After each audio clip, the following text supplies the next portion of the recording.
welcome to today's edition of The Sages.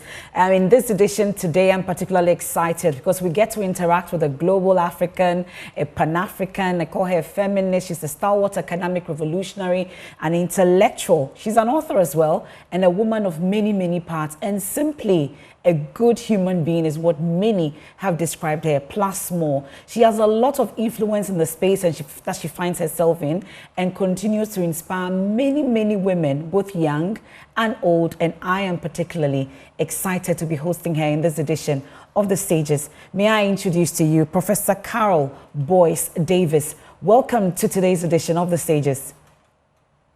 Hi, thank you so much. Welcome. Thank you so much. Really, I would want to first go into how you can be described, because I've said that you're a woman of many, many parts. I can't go past sentences when it comes to describing you. How would you be able to describe yourself? Maybe in just 3 sentences. Are you able to do so? Yeah, I can. I see myself as a Caribbean girl inside. I'm born in Trinidad and Tobago, who was fortunate enough to get an excellent education and is able now to give back to various communities, knowledge-wise, as any kind of support one can provide. So that's who I am, really. Over the period, at least when you hear the introductions that people give you, I've seen the beautiful pictures behind you that we'll be getting into. But really, what kind of description would you say surprise you the most when people interact with you, you would say? What surprises me the most is to hear back from young scholars, how many of them have read my work. I was at the Caribbean Women's Association conference, the Association of Caribbean Women Writers and Scholars conference in Costa Rica last year. And when I was being introduced, somebody who was one of there were 3 women who were introducing me, said, how many people in here have read Carol Boyce-Davies' work? And everybody put up their hands, and that really blew my mind.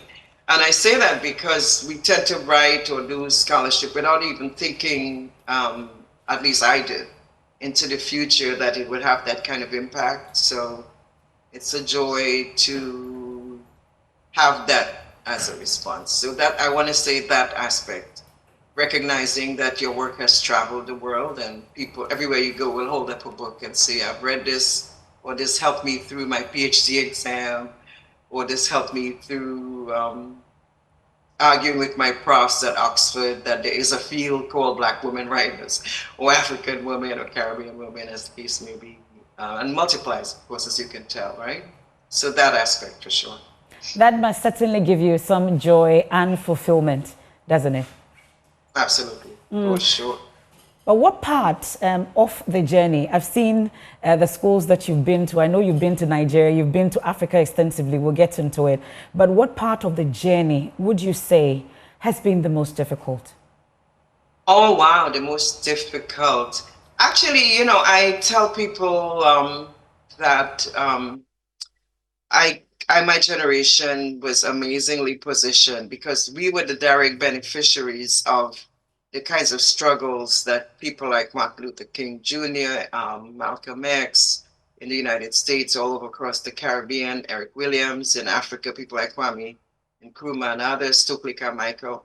We are the direct beneficiaries of that generation and really pushed to make sure that we had access.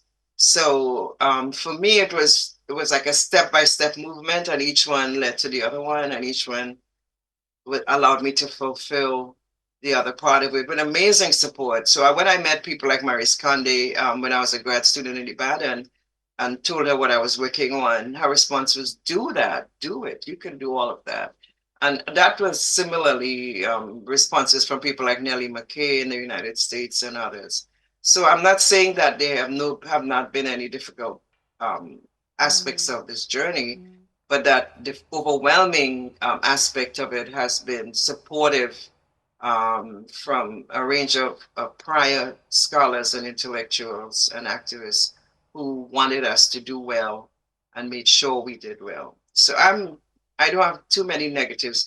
The negatives have to do with coming back to reality, right? And knowing that as a Black woman, or as a Black person, that you can still be anywhere you go. You know, people don't recognize your worth, or they don't recognize who you are, and you still have to insist, you know, let them know who you are. So that's the worst part. Even colleagues sometimes. So, especially white male colleagues, white women, you know, Black men too. So often, in spite of all, in other words, the way that they would treat a Cornel West, or I don't know, Cornel may not be a good example, Henry Louis Gates, somebody like me who would be an equivalent in the side of on the other side, then being a woman and a Black woman scholar, you don't get that sort of automatic sort of recognition and acknowledgement. You know, you have to still push back when they try to diminish who you are, or that young white women call you by your first name without knowing you, and that kind of thing. Well, in Ghana, I'm sure if it was the days of Yasantua, they would say that you are the Yasantua of our times, because even though they describe you as a very strong woman, they say you are a good human being as well. What makes you so strong and keeps you going? Humility, and I come from a family of women who were teachers and educators, and a family that was always giving back. So whatever we had, my aunt, for example, in my community, was the person who, I don't know where she would get it, because she was not a wealthy woman, but she would provide lunches for all the children in the neighborhood almost every day. And this would include making, you know, pots of food that the school children could come and get a free lunch. And we still wonder, how did she find that money? You know? But I'm sure all over the world there are women who did that, and I come from that kind of family. So I tell people, whatever I have, whatever they did, I could do more just because I have more. So can you imagine just thinking back about what those women were able to do without the resources, and still feed community, and still help you go to school, and still give love, and still dress up and look beautiful when they went to church on a Sunday morning.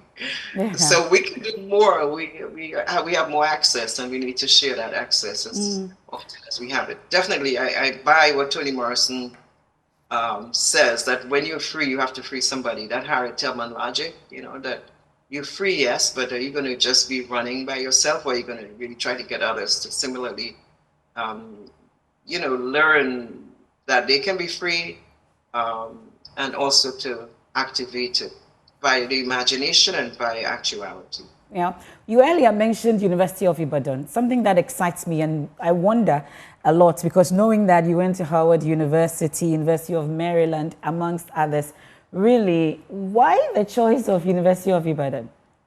I actually love that question, because it actually was not a choice. When I was completing my master's at Howard University, and you need to know, when I was at Howard, it was a time when people like CLR, James, the famous Pan Africanist, taught Pan Africanism there, and I would sit in his classes all the time because I had friends taking his classes. And although I was literature major and I did not need that class to fulfill my requirements, it was really one of those opportunities to have direct knowledge from one of those gifted scholars. And I also had Leon Damas, one of the founders of Negritude, with Aimé Césaire and Leopold Senghor, one of the three founders, of the male founders of Negritude, as my thesis advisor, and a really famous poet named Stephen Henderson, a scholar of African American poetry, as my thesis advisors. So when I was finishing my my thesis, I went home to Trinidad on vacation to visit my family and so on. And in the newspapers, there was an ad indicating that there were scholarships available, Commonwealth scholarships available to go to Africa to study. So I filled out the application while I was there without even thinking anything about it. And then I was in Howard finishing my degree, and then I got a telephone call. This was before cell phone and all that, so it must have been in the office that worked. And I got a telephone call saying that you got the scholarship. So then I had to really quickly find, you know, the means, all the things you have to do when you're going to Africa and preparing to leave your apartment and travel and travel to Nigeria. So it was a Commonwealth scholarship that marked the fact that the Trinidad and Tobago government had established a diplomatic high mission in Nigeria, but it was their diplomatic mission, of course, covered all of West Africa. Okay. So in marking that, they offered Commonwealth scholarships to people who wanted to study African literature. So here I was at Howard University just finishing a master's in African studies with emphasis in literature and sociology. So then I was really positioned to apply. And keep in mind that back then, University of Ibadan was like the premier location for studying African literature. Whenever you read anything, it came out of Ibadan. There were all these major German scholars there who had gone there to do research and publish, edit journals. The writers, were always there. We saw work coming out of there. So it was like an amazing thing. It was like the culmination of everything you wanted if you could go to Ibadan. So I applied and happily got a scholarship to go there. So again, this is what I meant about that time period when all these opportunities were becoming available. I hope they didn't give you a Nigerian name. Did they? Actually, you need to know it. Actually, probably is when I went to Senegal first, and I got a name. Somebody just gave me a name. They're like, "Oh, you should be Aisha," and I was like, "Oh, cool." And I used it for a while. And then recently, when I went to Kenya, I went to Nairobi. They actually gave me a name, and I love the name. It's Washera, and it means one who travels for justice and knowledge. And I mean, that's me. I love that.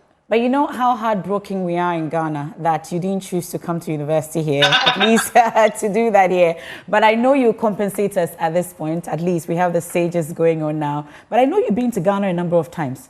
What has been your experience in Ghana? Where have you been in Ghana? I'm dying to hear about it. But keep in mind, when I was a grad student, this is a great story. When I was a grad student in Nigeria, I traveled with, I don't advise this, nobody can do this anymore. I traveled with a young African-American journalist who had come to Nigeria to do research for a while or whatever. And we decided we were going to go by road across West Africa, all the way as far as we could go, planning to go to all the way, Ghana, wherever. So we traveled, of course, by road, taking all the various little buses and so on, and crossed over, what was then Dahomey, over to Togo, and over to Ghana. But you need to know this. Nigeria, is a very rough place, right? But when I got to Ghana, that was when I really felt that I had come to Africa. Because given that Pan Africanism is one of the sort of most recognizable political and cultural features of Ghana, people would automatically say Akwaba. And it's like, wow. Whereas Nigeria, they were like, get out of my way. Nigerians are really tough. Yeah. So go to the market and people push you. Yeah. So, like this. So it was in Ghana, when I got to Ghana, that I really was like, whoa, I'm in Africa for sure. This is home, and this is what people feel. I've heard this repeatedly, and I hope you all never change this. I've heard this repeatedly from African Americans in particular and Caribbeans who finally show up and reach Ghana. They just feel like people are so welcome, like it's the home of Pan Africanism. Okay. So we want you never to lose that. It will never change. It will keep on keeping on that. But really, that was my first visit. That was the first. Was it the only? Was it the only? Was it the first? No, that was the first visit. But then after that, now you want to hear the end of this journey, and I write about this in my book, Caribbean Spaces. So we go up north, right, to Kumasi and stuff. And the idea we had in mind was to cross over there and go cross the border to Ivory Coast. So we did that. And it's something like maybe 8 or 9 o'clock in the night by the time we get to the border. So the young woman who was with me, when she presented her passport, they recognized it. When they saw mine, and this is in the middle of the border in the north, right?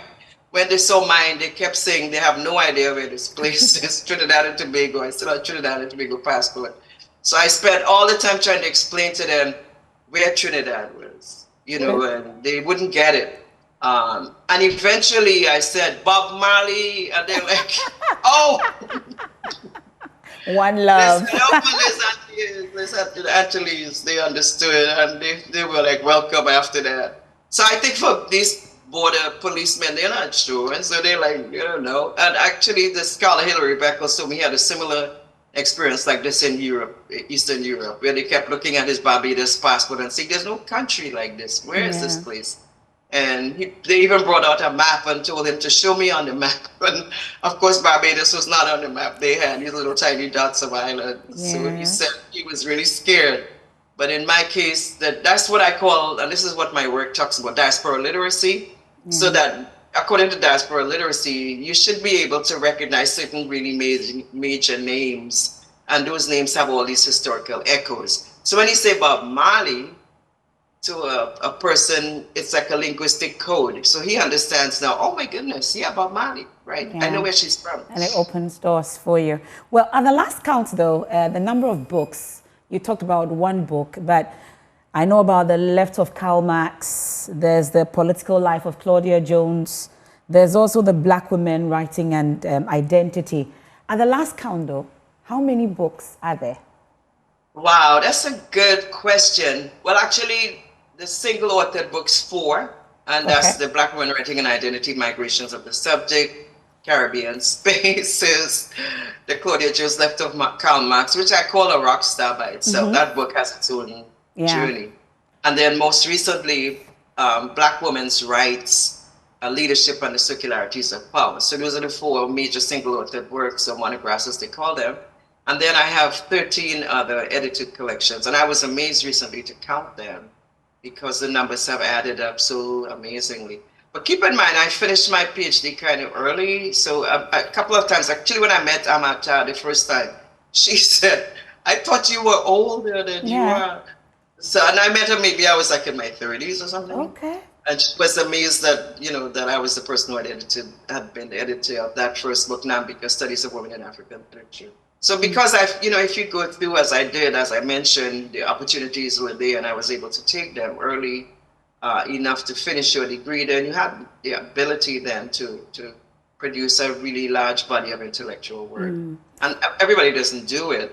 But for me, there were so many things to be done. And this is why I tell young scholars, just go for it. Because whatever you think you've done, there's more available. There's a lot more that could be done. So that educational journey, your educational journey, and the fact that you did this at a very early stage amongst others, and you haven't stopped, you're still going on and pushing strong. Would you say that motivation, was it self-driven, the passion you have, or really it was a push for you to get to where you are, or it was just your personal feelings, or is just some passion that you had hidden in there that pushed you to do this?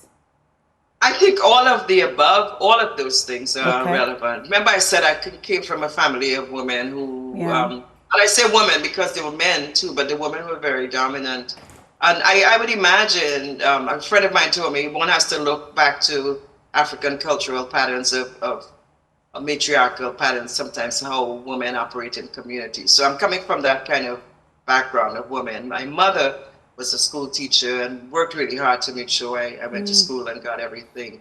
My father was not always in the picture in the same way that is very recognizable to many people. Many of these men left and went to London and established lives over there as well when it was available to them and so on. And he was one of them. So as a result, you grew up with that drive then that you have to do well and you have to really make your family proud. And I'm that person. So I was always feeling like whatever I did, it's not just to my benefit, but it's to community, to family, to larger collaborations of communities of Black people. So that's the passion, really. That is the passion that drives. And then the ability, and I tell people, because I had such an early start, keep in mind that I got a Commonwealth Scholarship and I landed up in Nigeria, which is, looking back, an amazing thing to have done. By myself, I was something like 22 or so. Okay. And I ended up in Nigeria. I just went on the plane, got the flight, and did all of those things that they paid for. But when I got to the airport in Nigeria, and if you know Nigeria, the airport, think back to that time, I was in really nice outfit, matching luggage with a trunk, all like red or pink or something. Okay. And I'm telling you, and I showed up in the airport, and I was told that I would be met by somebody from the Ministry of Education, Nigeria. And when I looked, I saw a young man waving at me. So I assumed it was him. And fortunately, he was just one of those young men who was making money, trying to help people get through. And he helped me come out and get a taxi to go to a hotel and so on. But then when I told the embassy of Trinidad and Tobago that, they were so angry. They were like, are you kidding me? You know, you should have told us your exact arrival time, and one of the staff was supposed to have met you and all of that. So I went by myself and I showed up by myself, and then made my way to Ibadan to the university, from the next day taking a domestic flight and landed in Ibadan and went by car, taxi to the university. I just assumed the New York, US way of moving around. I didn't expect anybody to hurt me or that there was anything negative about what I was doing. I just left and went. But I'm thinking back to how bold-faced that was to do that.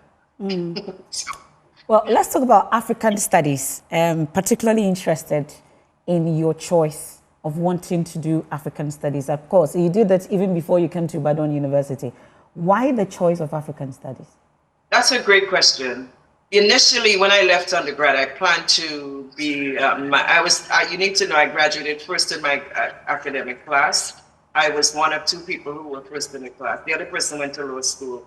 And I planned to go to law school as well, because my idea was to become an international relations person. I was going to go into the diplomatic corps and so on. Okay. So I went to American University to do my degree, and did not realize, I applied to only two universities, Columbia University and American University. And when I went to, I chose American U because I thought it was in Washington, D.C., would be more interesting. When I went to Washington, D.C., keep in mind, then this is straight out of university as well, wearing hot pants and Afro puffs, and platform shoes, red. I remember the day. It has to be red. And I showed up to go to do a master's in international relations. The rest of the class were diplomatic-looking men in suits. They had done a tour of duty, and they were coming back to get their qualifications so that they could go further in their career and so on. So I was totally out of place. A young black woman looking like that, and these men who had, mostly men who had already had a tour of duty and so on. So then I started hanging out more with Howard University students and being more comfortable there. And then I discovered the African Studies Masters. And that's what I decided to do. And people were telling me, but that's not the same thing. Why are you doing that? But now that I look back, including people in international relations, they're like, are you kidding me? This would not be it. But in the end, it turned out to be precisely what I needed to do. So that's how I ended up doing African studies with an emphasis in literature, because I couldn't do the international relations masters because I felt like totally out of place. But years later, you need to know this, and I tell this to students because you should never give up whatever your dream was. In 2000, I went back and did an LLM in International Human Rights Law. So I did that master's in International Human Rights Law. I completed that. And it was not easy. It was not easy because I was an adult already. I was teaching. I was already at university, a professor, and I went back and did a master's.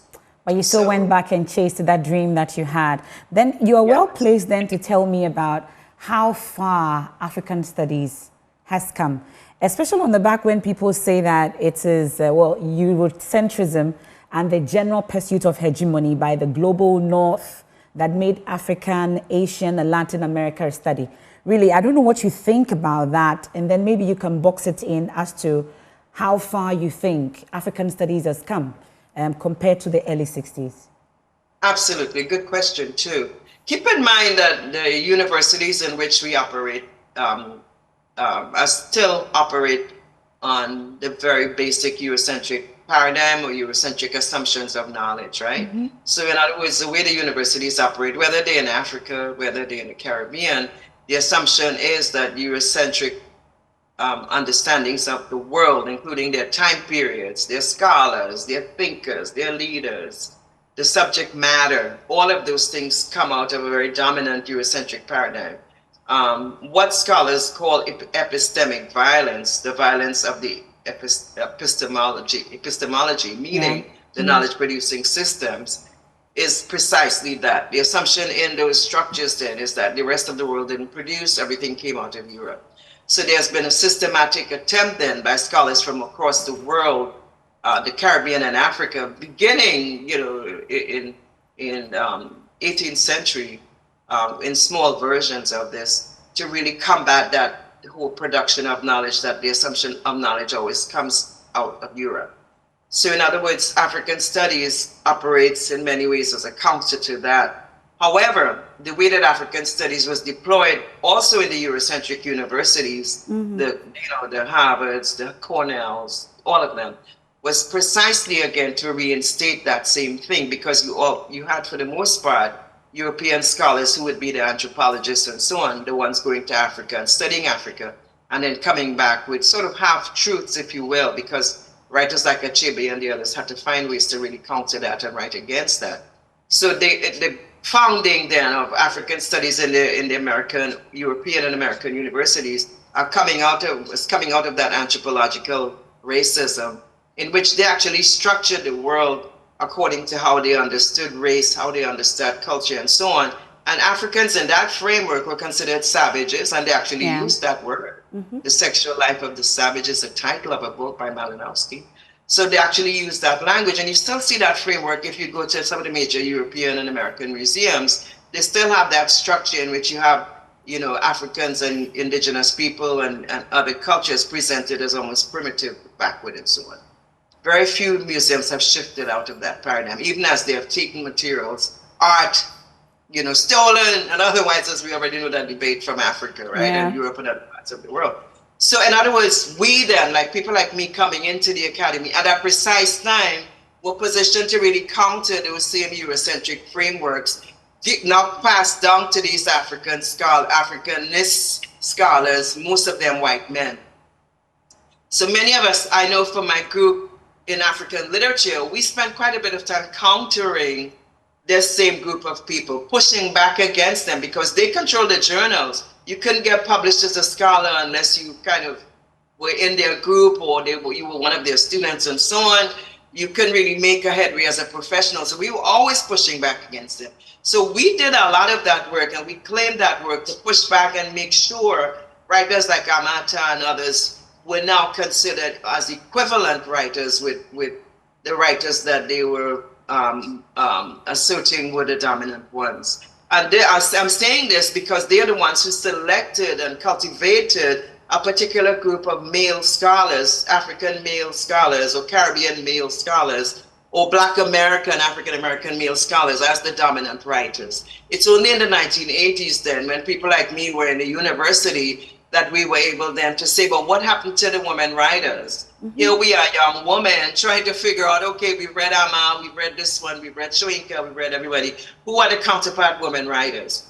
And we wanted to know what the other story was. And I think, fortunately, we were able then, with the tools of literary analysis, cultural analysis, discourse analysis, and all kinds of other intellectual skills, to be able to say, no, there's a whole other body of material, and they may be doing something different. So we were part of that push to really open up the what they call the canons, so that literary canons, so that you have a more diverse group of writers coming in there, and therefore a more diverse group of thinking. So you see the same thing happening in history. You see it in anthropology as well, where you have now younger cultural anthropologists who have really critiqued and pushed back against that older formation of anthropology as a sort of white male preserve, and political science. So it's more dominant in certain fields than others, but clearly each one of those fields have really produced their own core group of people who have been pushing back against it. Okay. So your question about where African studies has gone, it has gone through that transformation. It has moved being just sort of Africanist, white male Africanist, really doing that work, to really Africanist studies, a paradigm created at Cornell University, actually, where I work, by James Turner, which wanted to look at the breadth of Black populations. And so African is not just only continental, but broader than that, that included African peoples wherever they were located globally. And therefore, Brazil is part of it. Therefore, the Caribbean is part of that. Afro-Europe is part of that. Africans migrated to the Americas as well as another whole body of material that one could think of that does that work. And then, of course, Asia. We haven't even done enough work in that area. And I tell students, that's a major area to really keep in mind that has not been explored considerably, that East African component and the Indian Ocean diasporas of African peoples and how they relate to understanding that broad field of African diaspora studies and African peoples worldwide. Prof, I must say that when it comes to the global struggles to free the world of patriarchy, your name, Professor Carol Boyce-Davies, comes out tops. And that's not in doubt, really. But how far do you think that we've come when it comes to that struggle? Because there are those who say that it appears that we just do this for the bourgeois feminism and exclude the peasant, the downtrodden in all this. It's as if the fight is for those up there and not those down there. Really, what can you say to people who hold that view, Ute? Well, they're partially right, of course. It's a constant struggle for all of us. We also have to do internal critical analysis of ourselves sometimes too, to see where we position, right? So bourgeois feminism is really that dominant paradigm that marketed itself all over the world. But there's a Black feminist assertion as well, counter assertion, which also has its own dynamics and which really does not see male dominance as the only paradigm to be critiqued, but looks at the combination of those. So what Kimberly Crenshaw defines as intersectionality is not new, really. It's part of the way in which writers like Claudia Jones and others had really tried to understand how do we look at the combination of issues that Black people face, that Black women still face, and how therefore do we find ways to bring those together in some sort of a dynamic way. So we have gained a lot, but each time you have major gains, you see the reversals, and it's really shocking, you know? So that, for example, what happened in the US recently, how they've taken back certain rights that women had, and the whole attempt to take back voting rights in the United States is another big piece. But you also see in various places when you have leadership that comes in, you see the advances, but then you see like, wow, they're still doing that. So a young scholar named Mariam Gay recently wrote about the Senegalese leadership, and she's really proud of the fact that there's a new generation of young Senegalese leaders. But she says the kind of paradigm the patriarchal paradigm that they put forward through the young, handsome and elegant and brilliant new president of displaying his two wives, one Muslim, one Christian, is fascinating in terms of that. But I don't know, would a woman be able to do that in the same way? That would be interesting. Here are my two husbands, right? So in other words, this is me, yeah, and they're both with me kind of thing. So the assumption of masculinity and dominance is part of the framework, right? And women often, and this is related to my most recent book on Black women's rights and leadership, Black women often are subjected to a much more rigorous and harder set of prescriptions of what they have to accomplish in order to assume leadership. And masculinity is still the dominant paradigm, but we push back against that. And I tell young women, what I've done in my research really reveals that you don't have to really think twice about assuming those positions, because men don't. If they're offered a position, they go after it. But women tend to check themselves and wonder, can I do it? Am I prepared? Do I have the right skill? And the stats show that men accept positions of leadership 95% of the time. My students give me that stat. That women often, like 65 to 75% when they offered leadership. They think they don't have. Why is that the case? Why? I know. Why? But I think it's cultural, and that's a great question. We need to really raise that, don't we? I think it's cultural training or knowledge. The way that we assume, you know, that to be a leader, you have to be a certain thing or look a certain way. But we have to really push back against that. And part of what I'm doing is really saying that. And hopefully it reaches enough ears that people feel, no, you don't have to really reject. You need to prepare yourself for sure. You need to be able to do it. But if you don't have all of the qualifications for a position, that should not exclude you, because men do. Look at the current president of the United States and the past one. I mean, you see the deficiencies, not so? But they're able to stand up and still claim that they're leaders of the entire free world. That is an amazing thing to witness. Yeah. One key description of you is an intellectual of the left, and it looks like there's no debate about that. But with the rise of neoliberalism, what would you say will be your reflections on what the left needs to do more of and less of around the world in a global Africa, specifically, Ute?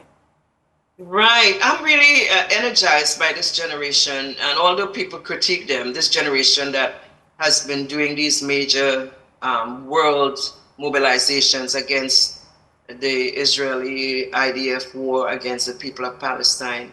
I'm amazed that the students have been able to be so forward thinking and so bold. So they've actually marked themselves, this generation, your generation has really marked itself as a generation not willing to accept oppression just publicly displayed as it has been, as we see taking place. So I'm really energized by that, totally energized. And I offer them my full support. I'm not one of those who critique them at all. Okay. Because I see them as sort of claiming a space and marking themselves. And I say this because it's not just the United States, it's everywhere. And it's not copycat. There are different manifestations, different versions, and so on. So the left needs to just support at this point, observe, look at the new generations, advise where you can, and really provide the kind of framework that they don't feel so put upon. Because I'm sure you've also seen the way that the police has been often deployed against students, in ways that it really is shocking to witness, bringing out riot police and so on for students who are peacefully encamping just to mark themselves as not supporting a genocide.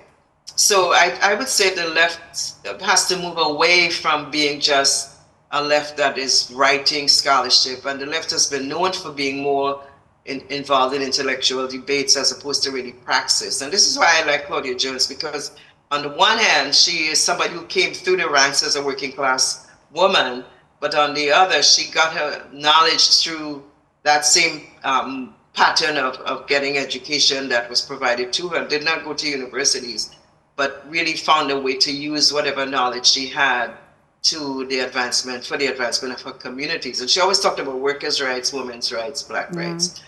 So I think the left needs to look at these paradigms and not assume then that what we're getting is always coming from a sort of European left paradigm, but look at the ways in which a Black left has always been articulating a different set of prescriptions, a different set of politics, and to see how those then can be versions that we have. I would say the white left needs to be more active, because one sees as well that, there used to be a time when you had a white left working with white working class people, and you don't see that as much. So as a result, you have like a huge swath of particularly in the US and Europe now, white working class people who are really convinced of really some obscene positions about their place in the world and want to return us to some sort of strange period when whiteness was dominant and so on. So I think the white left needs to do that kind of work. Okay. And they also have to look at the work of Black women intellectuals seriously, because often they don't read it, they don't know, so they don't have a good sense of knowing what kind of intellectual work is out there. So that's what I would say. And you mentioned her just at the right time, Claudia Jones, and you're one of those who have actually kept her memory alive. And you've talked about how that book has taken a life of its own, at least from the beginning of this particular interview. You've also talked about how she used knowledge, she pushed for workers' rights, women's rights, you've just mentioned. But I would want us to go deeper into her life, since you've done a lot of work in that regard. What would you say would be the major lessons, at least you've mentioned two of them, of her life that you would like current generation, some of us, those to come, and those who are still here with us, to remember the most, and not just to remember, but to affect their lives and, have impact on what we do now, especially me. Speak to me on that. Wow, absolutely. Well, one of the things that she manifested, and I was told this by somebody who worked with her, was her last assistant towards the end, was that she felt that there are different sites of struggle, and that place that you are in then, that site of struggle that you are in, if you are seriously identifying yourself as an intellectual activist, then that site of struggle is the place that you work from. And you try to make that particular location, that place and all its surrounding relationships, that site of intellectual struggle or political struggle, where you therefore try to work towards that transformation. So she would write about not accepting the status quo. So the status quo for her then is that assumption of a certain normality to sometimes oppressive structures. And then we have to really accept them as a given if that's the status quo. And then the ones of us who push against that end up being defined as being the problem. So she, I think her best example is precisely that. And I say that because this is someone then who was born in Trinidad and Tobago like me. And this is one of the reasons why I was so taken by her, because I was always seeing, of course, the male intellectuals, the Eric Williamses, the Capitalism and Slavery, the Sarah Jameses, the Padmores, the Oliver Coxes, and so on, but you didn't see women. And she finally was a woman that was that equivalent. And that's one of the reasons why I was so happy to do that work that I did on her. And above all, the fact that she was, when I started doing the work on her, and people, when I would go to London and do, preliminary research, people would always tell me that she's buried next to Karl Marx. Until finally, and I talk about this in the book, I made the journey up the Highgate Cemetery, and I would recommend it to any of you to do that journey. And when you go up to Highgate Cemetery in London and ask for the bust of Karl Marx, you will find an 11-foot, bust with Marx on the top of it, his entire sculpted head on this huge pedestal. And on that pedestal, it's indicated that the scholars of the world or the intellectuals of the world have done all the analysis, but now is the time for us to change it, right? I'm just paraphrasing it. Yeah. So basically, she becomes that change person. So you have, this is what, back to your earlier question, you have that intellectual assertion, which Marxism and other left discourses can be, but then how does one make that change? So Claudia Jones is the best example of that for me, because she sets out then to make those various changes, and she does. And this is why I was saying earlier that the book itself, I was in Nairobi, the book itself is its own thing. I was in Nairobi recently and was asked to do a talk in one of the bookstores, and it was a huge audience. And I was told that this book is a bestseller in Nairobi. I'm like, this is amazing. This book was written since 2007. Okay. So I'm hoping it's on the way to becoming a classic. Clearly, and I'm happy about definitely. I'm happy about that for her, because it never goes out of print. There's so many new editions that keep coming out, and so here she is, born in Trinidad, comes to the United States when she was 9 years old, and then goes to school in the United States through all the difficulties, illnesses and so on. Joins the Communist Party, and along with that, moves through the ranks as a journalist all the way as far as she could. And then, of course, is deported for having ideas, which were, of course, eventually overturned. But by then, she was deported and had gone to London. But remember, she is also incarcerated for a year and a day in Allison, West Virginia, Women's Penitentiary, to sort of be punished for having ideas that were considered untenable at that time, being a communist and being a member of the Communist Party USA. Now, at that point, the Communist Party, and she joins the Communist Party at that point in her life, because the Communist Party USA, she felt, was the organization which best explained and understood the conditions that you talked about earlier, the conditions of the working poor, the conditions of Black people. And she felt they had the best answer, and was spurred on by the fact that there was a trial of young men called the Scottsboro Boys, and they were about to be lynched. And the NAACP tried, but did not have the bandwidth to do it. But the Communist Party was the party that went south, sent their lawyers south to help those young men not be lynched and so on. So she, many of the people of her generation, including Rosa Parks, indicated that they were influenced by that period and the trial of the Scottsboro Boys to join the Communist Party. So it's not Communist Party in the sense in which one understands it happening at that time period, but more kind of Black left political cadre of people that she was part of, that really had paradigms that looked at domestic workers and how they were treated, looked at various forms of exploitation, looked at lynching, looked at a range of other oppressive practices against Black people, and found ways to assert a position that would bring those together. So for me, she is a paradigm of that Black left feminist.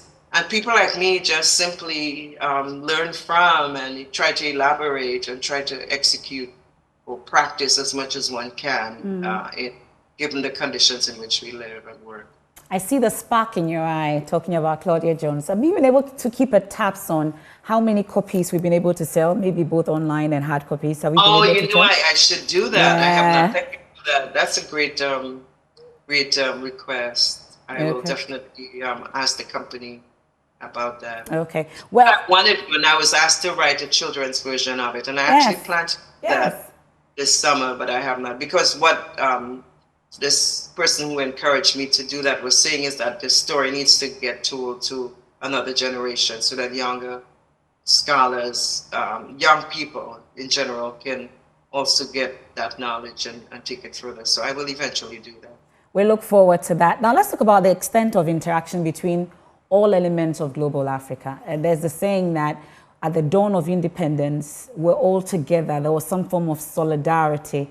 But as we speak today, it looks like that is not there anymore. It looks like there's some form of, the present age as we speak, we are apart rather than we ought to be together. What would you say is creating this seeming departure from the norm, what we used to have when there was independence, and how can we go back to what it used to be, you would say?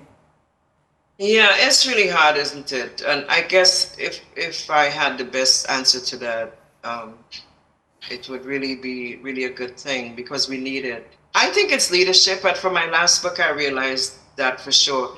Because when I looked at what people like Wangari Maathai and others have said, it is leadership. It is poor leadership. Okay. So what we did when we had that initial period with the Lumumbas, the Nkrumahs, the Sekou Touré's and Nyerere and the others, that leadership, that Pan-African leadership group was a group that was really committed to kind of political transformation of the continent.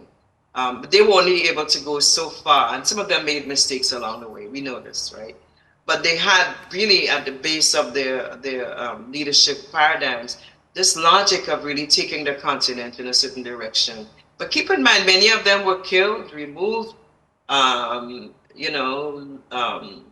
cooled, and so on. Look at how Lumumba was treated, and others had a similar kind of fate. So I think the West, and I was reading a book called White Malice. I was on the committee for a major book award, and she actually won it. But she really documents through all of the various memos and so on that she includes in her work, the extent to which European and particularly American leadership saw these leaders as problematic and did whatever it took to get rid of them. They actually had, as you could see from what they tried to do with Fidel Castro, they actually had decisions that they should poison them. And she has memos about that. So the idea was to poison the Lumumba at first, and with actual plans of how to do it and so on.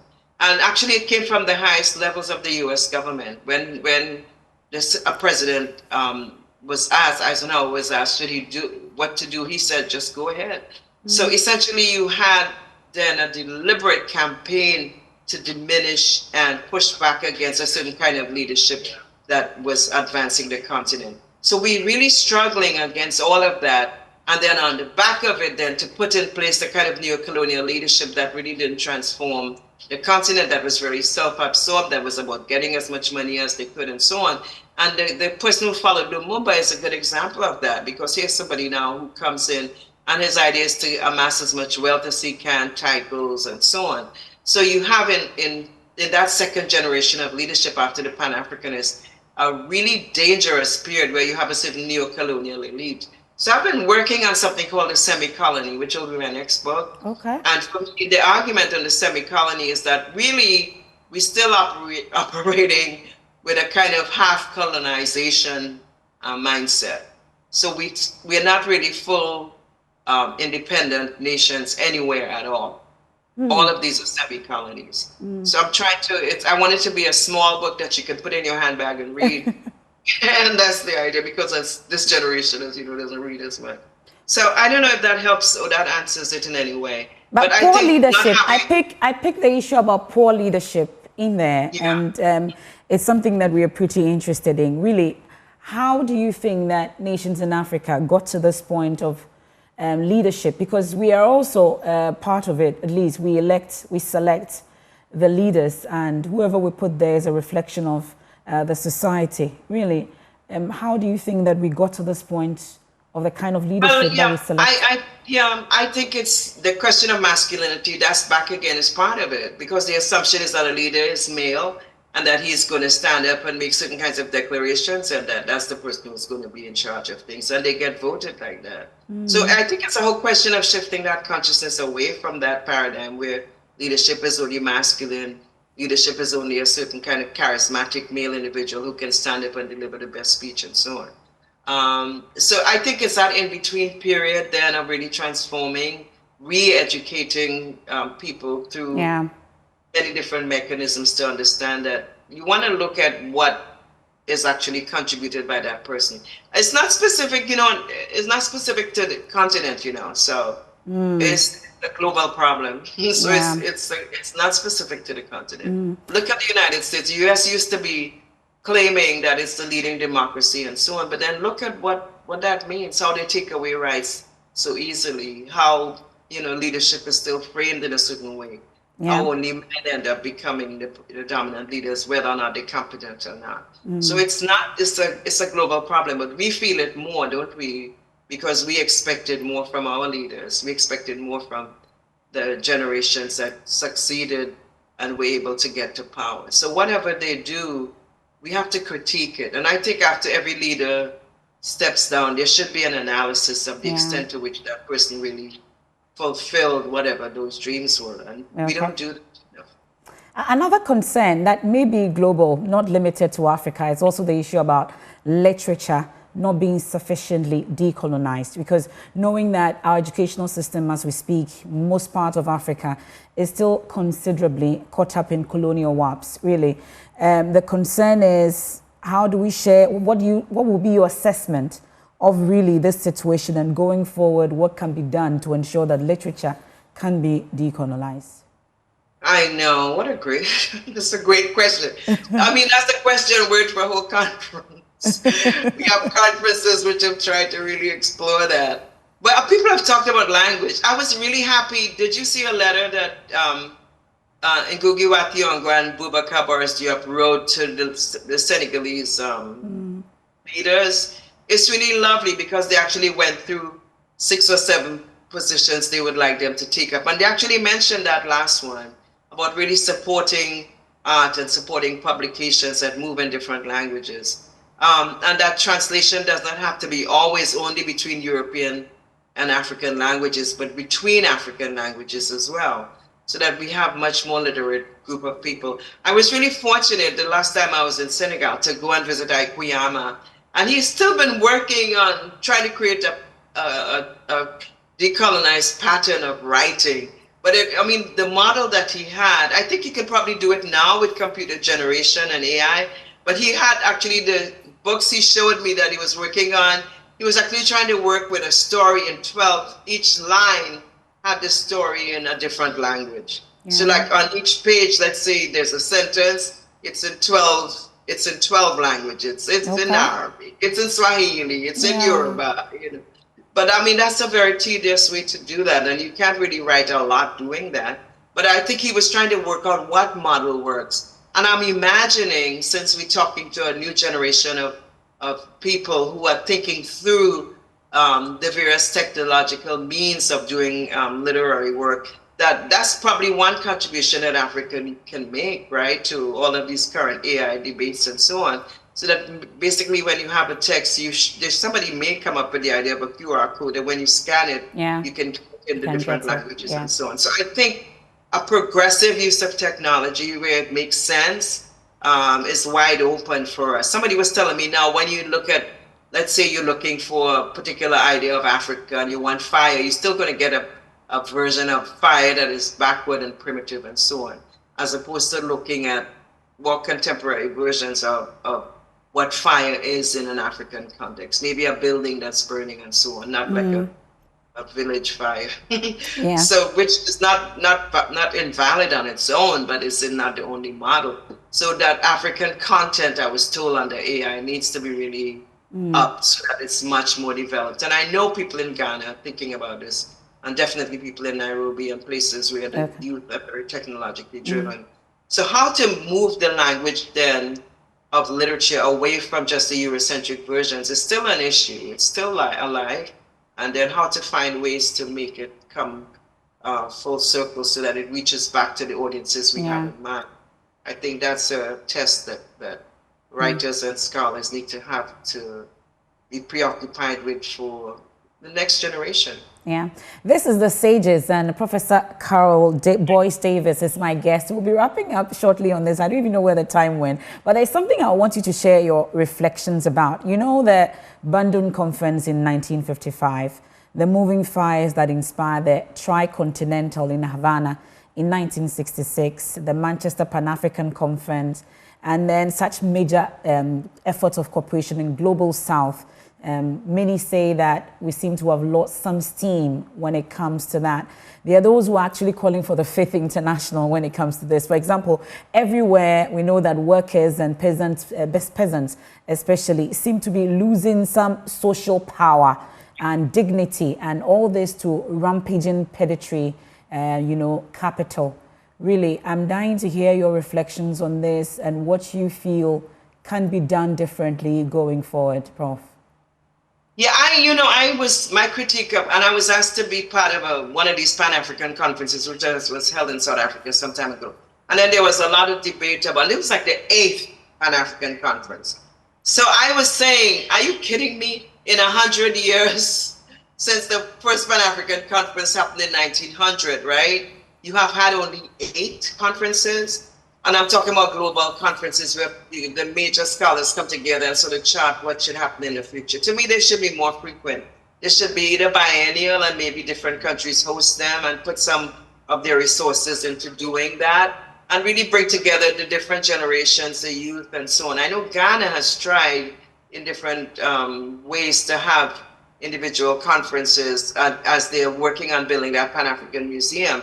But to me, it has to shift to different locations, and we have to make sure that we're bringing in a large group of people to think through what our issues. We need Black think tanks that just work out issues that have to do with Black people's lives and their rights, so that we have that as part of our arsenal of responses to things that happen, and a more mobile kind of response to whatever happens in whatever location. So we were really distressed by the fact that the African Union took so long to respond to George Floyd's killing, so long to respond to what was happening in Nigeria with the police shooting people, young people and so on. So I think we should have a much more mobile form that comes out of some sort of a think tank body that really thinks through what kinds of issues we have and how can we address them right away. I know some different leaders have tried to create those,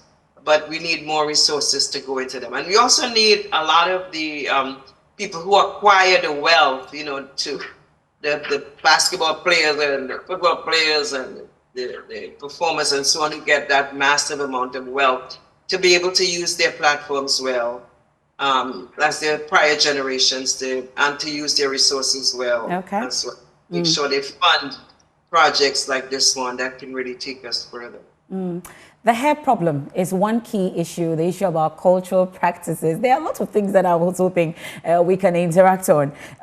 Major schools in Africa, we've had a huge case in Ghana, for instance, the use of dreadlocks in schools, the number of cultural expressions that some schools are against, educational systems are against. What really are your thoughts on this? That till this day, we have such problems in Africa. It is shocking, isn't it? Oh my goodness. But keep in mind that in Jamaica, there's still sometimes every now and then some school has a law that your children can't come if they have locks. In Trinidad, some young, I think 5 or 6 young Black teenagers were not allowed to attend their graduation because they refused to cut their hair and put it back in whatever the code of hair was for their college. And people complained about that because they were able to attend the graduation, but they kept them outside so they could look in and see it from the outside. Keep in mind, this is in Trinidad and Tobago and a few years ago. So every now and then we make these advances, and then we have certain institutions that still want to turn us back. So when we look at, this logic of make America great again, well, we find versions of that in different ways, not as extreme, but the whole logic of trying to turn back the clock to get back to some sort of pure period when people behaved a certain way and so on. But we're talking about the fact that back in that period, people were not necessarily always doing the right thing. So that's one aspect of it. The other aspect is, and I love the fact that Black women are taking control and wearing their hair in whatever color they want. And I'm really impressed with the athletes. The athletes are like the leaders of that.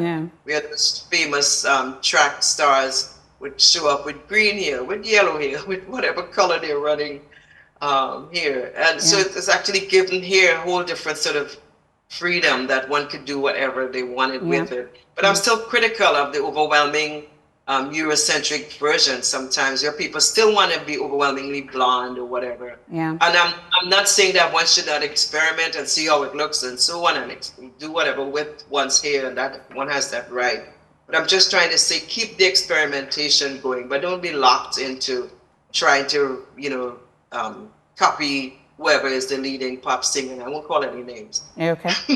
Whoever is the famous singer, because I was in Senegal again. I told you not too long ago, and I saw a young Black woman really trying to have that long blonde hair, and buying whatever kind of cheap wig they can find. Some could not afford the very elegant and expensive ones. In a place where they were known for the fine art of creating coif hairstyles of all kinds. So that is another one. And I mean, the whole tendency towards bleaching is another version of it. That we still sometimes get pulled back into trying to replicate the sort of Eurocentric patterns of beauty and standards that we struggle to meet, that Toni Morrison writes about in The Bluest Eye. It's like a madness, because you really can't achieve that bluest eye. The normal circumstances. Maybe you might get the 4 contact lenses or whatever, but you're not going to be able to get the blue eyes in the original.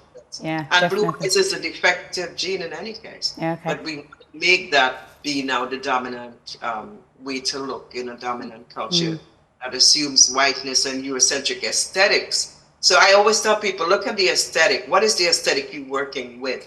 Is that aesthetic coming from somewhere else? An aesthetic just simply means your concept of what is beautiful, right?